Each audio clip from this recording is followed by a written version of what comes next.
Janine Priest has a very unique role at the Deanery at C of E High School in Wigan.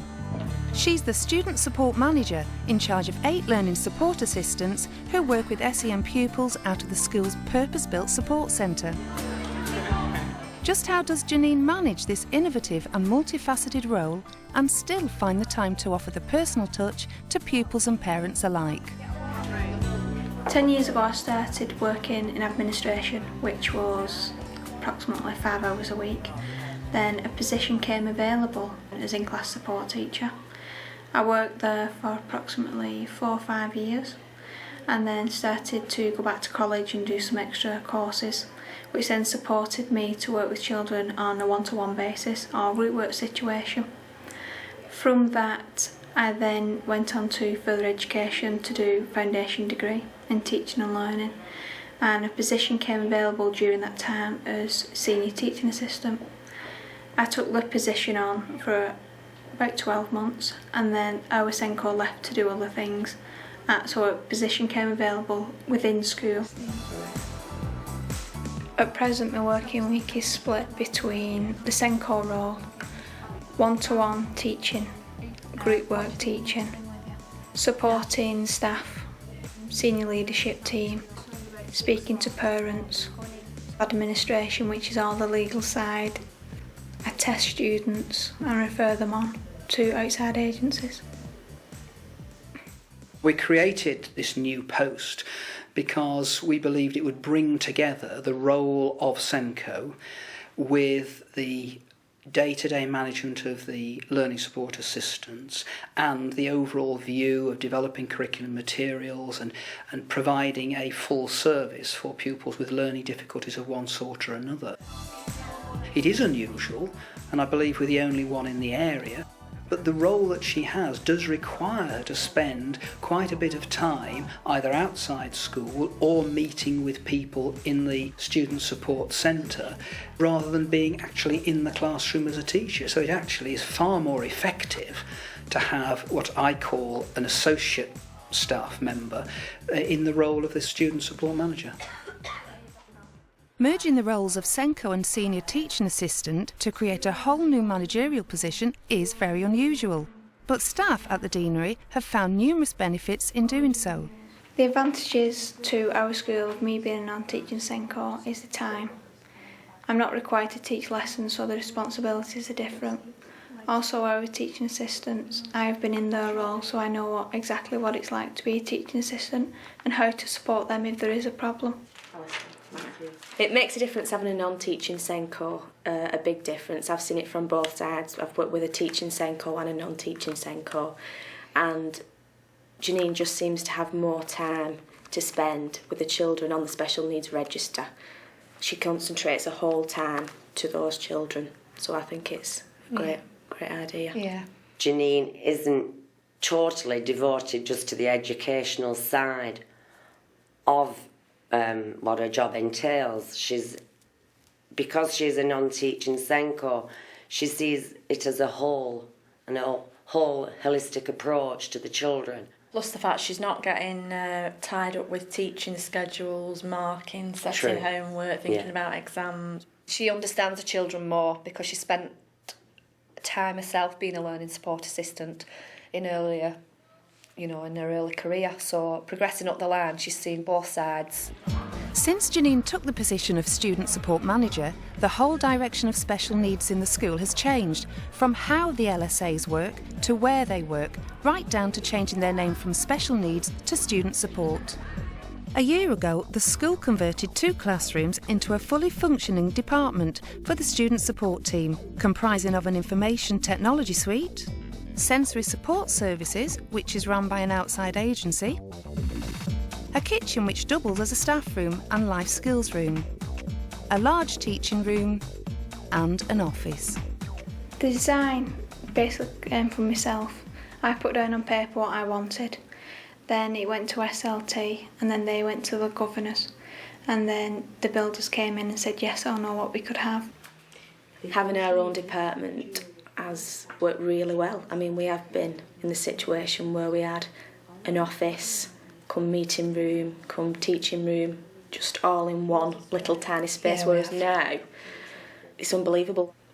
Children know where to find Yeah, us. it's a base We've for got them. A base for it's their, children and other staff yeah, as well. it's their safe and secure environment that if they're unhappy, they can come here and they know it's that safe, warm feeling. It's not segregation within integration. We do integrate the children into as much of the curriculum as possible by classroom support. It is just that this is an ideal environment for them to learn more social and life skills, and that we are all under the one roof and we can get all our lessons planned without having to try and use computers here, there and everywhere all over the school. We've got everything under one roof. Hello. At the moment we've got a secretary who works part-time, she works mornings. Karen came to work with us last year. This was a trial thing as well, we know we're very unique. The funding for Karen came out of special needs budget. It's been very beneficial to the school and also to parents and the LEA. They have one named person who they can phone up. All the administration goes out through school with one person. Because we was an up-and-coming new department with a new name and new position what came available, also on my schedule was time available for our parents. The relationship between school and parents needed to be developed further. So what I decided was an open door policy where parents could come in and have a chat. What I've done this time is write down where student support is available. And if you can see where the highlighted points are is where it's been withdrawn. It's very important to support home life as well as school life, because what goes on at home does reflect within school and vice versa.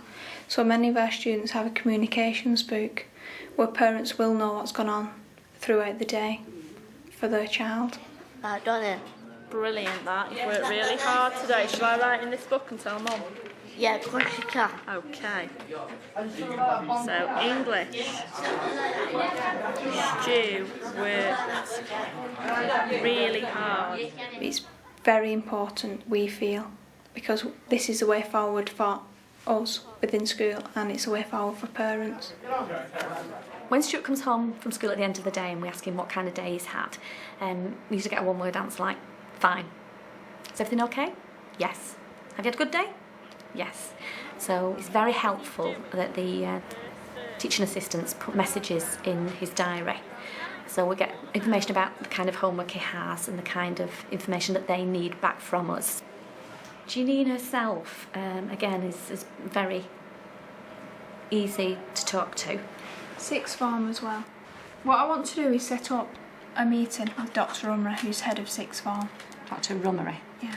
We know he's well supported and happy and comfortable here, so from our point of view, it would be ideal to continue for that little bit longer. If you need to get in touch with her, you can do. You can ring into the school. But she's also gone that step further for us, because she's actually given us a home phone number, so that if there is something that's really worrying us and perhaps they've not been able to talk in the day because I work as well, then occasionally I've rang her in the evening, and of course I wouldn't abuse that, but it's really, really important to have that. I do appreciate it. I thought sometimes that parents may just come in for a chat, but they don't. They come in for genuine reasons and they value it, and they value the time what you can offer. It makes their life much easier because it's very difficult to have a child, with any needs. So they come in and have a chat and go out, and they're very happy. Right. I want to go through a couple of things, and I want to put something in.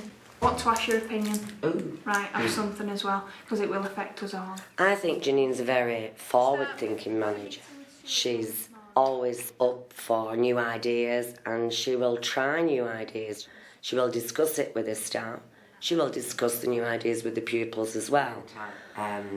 Probably. And she isn't afraid of failure, because sometimes as a manager I would presume that you always have to think you succeed, but that's not being a good manager really. Sometimes you have to fail to succeed and to improve in the future. Has anybody got any concerns? No? I think you have to be forward thinking with special needs because things change so quickly, and the teaching assistants are forward thinking themselves, so it's sharing ideas. So the ideas come into the pot and everybody discusses them as adults, and we will try things. If they don't work, then next time we'll try something different. One of the areas that we want to develop in particular this year, and which Janine is very, very keen on, is to actually link the learning support assistants to one particular curriculum area. The reason for doing that is if we had an LSA, for example, who was attached to English and another who was attached to science, they would get to know the particular needs of that teaching area. They would also be able to provide some expert advice to that department or that faculty on learning difficulties, full stop. Right, Thursday the 8th, or TH 8th of the 9th. It's a trial thing what we're trying at the moment for 12 months. I've liaised with other schools and it works well in other schools, so we're actually trying it to see if it works within our school. Although we're only in our second week, we found it very successful. More students are receiving more support. I think the vision for TAs at this school is more responsibility within the classroom and also withdrawal sessions. More responsibility with pastoral work, more responsibility with parents, expectations of teachers. Yeah, and so 1, 2, 3, 4, 5 and 1, 6 for each, in whatever order you want. 10, 15 years ago, teaching assistants were classed as helpers, which did excellent jobs, but now it is more of a professional role within school. I think the one thing that we all feel quite strongly about as a team is that obviously we want the children to reach their full potential from an educational point of view, but we all feel quite strongly about the things such as the social skills and the life skills, and we do impress on that an awful lot within our teaching roles here. If we can get a happy medium whereby within an educational environment they're being prepared for the world out there, possibly on their own, then hopefully we've achieved something. I'm going to ask you in 6 weeks' time if you found reading boring. Right? And if you still find reading boring, I'll buy you a book. Alright? Or I'll buy you like a pen or a pencil. Because I'm going to change your mind. I'm going to have loads of fun. Job satisfaction is the biggest thing I get from the job. Seeing the students grow, seeing them being happy within school, included within lessons, the friendships we make with parents, with other professionals, with students. Now, if you've got any problems, what do you need to do? Come to you. And where am I always? Here. Right. It's the independence as well, providing independence and see them achieve, see them come out with GCSE results, see them get married, have children, all the ordinary things what everybody should do. You know, they come in at year 7 and say, I can't do this, I can't do that. When they leave in year 11, it's I can do, which is a massive achievement for many students. Okay, and we'll look at the rugby as well. Thanks. Alright, so come back to your lesson now. Right. Alright then, thank you. Your own plans? I'm unsure at the moment.